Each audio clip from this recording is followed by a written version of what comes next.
Hey guys, I have here my JBL VIBE100tws truly wireless earbuds, and in this video I want to explain to you how to pair these earbuds to an Android phone.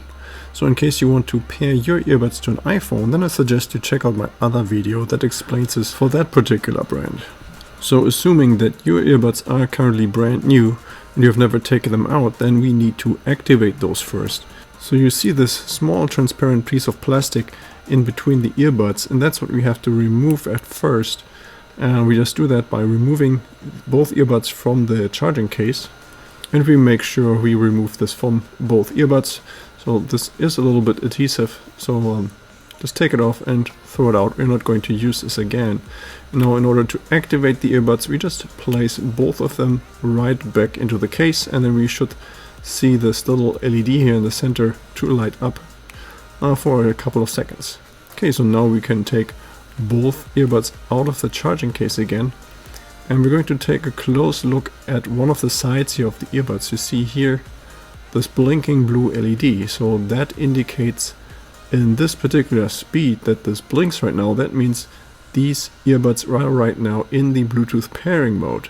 So in case your earbuds are not in the pairing mode and they're not blinking in blue, then you can do the following to force the pairing mode, and that is by pressing the button once and then pressing and holding for at least 5 seconds.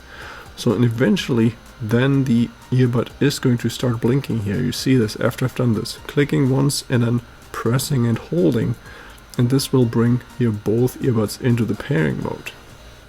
So for now we are done with the earbuds, and we can put them aside for a while. Just make sure you don't put them back into the charging case, just leave them sitting on the table. So then we switch to our Android phone and we swipe down, and we find here in the upper right corner this cogwheel to go into the settings menu.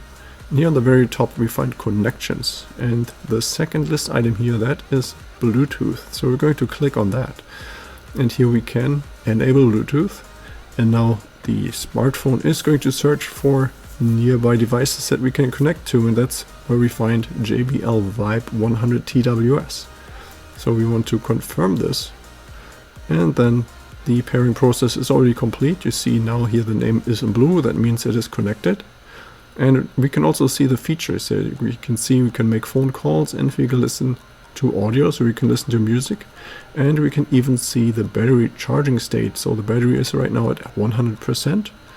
If we want to, then we can rename here the JBL VIBE100tws to something else, and we can also disable certain features. So if we don't want to make phone calls over the earbuds, then we can disable that here. So at this point we are ready here to listen to our music, and everything works as it should. And once you're done using the earbuds, then we just place them back into the charging case so they can be fully charged. And once the batteries are fully charged, then we can just leave them in there. It's not going to hurt the earbuds. The batteries are not going to be overcharged. So now with the earbuds in the charging case, the earbuds are going to be turned off, and you can see this here also on the phone. Now the next question is if you have to do this pairing process every time you want to use the earbuds, and the answer to that is no. So from this point on, every time you're going to take the earbuds out of the charging case, they are going to turn back on and automatically reconnect to your phone, and you don't have to do anything. You can immediately use them. Yeah, and this is already it. I hope you found this video helpful, and if you have any more questions or comments, then please leave a message below.